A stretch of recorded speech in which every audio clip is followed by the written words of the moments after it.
This short video is to help you to organize your sources once you find them within Gale Academic One file.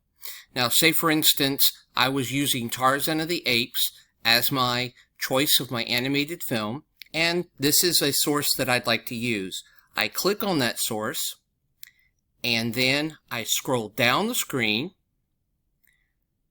If, let's say, I read this source and I decide, okay, this is going to be a source that I'm going to use, then the next step in the process is to actually save this source to your screen. Okay, I'll do so by clicking on Google Drive.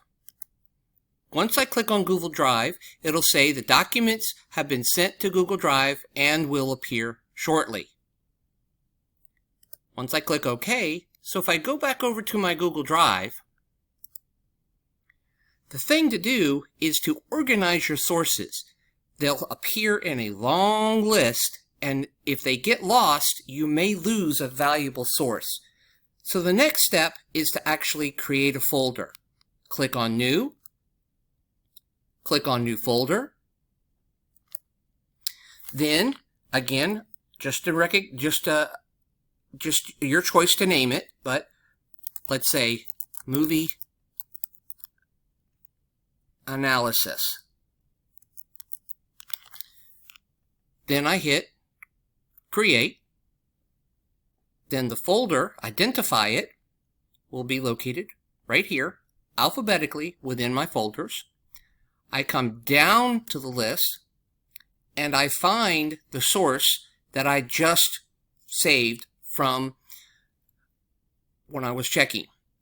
I then left click on it, and I drag it up, find my movie analysis folder, and let it go.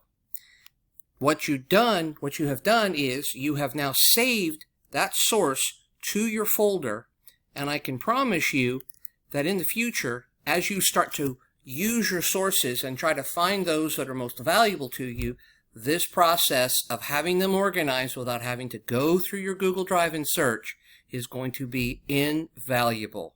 Any questions, please let myself or Mrs. Philbeck know. Have a great day.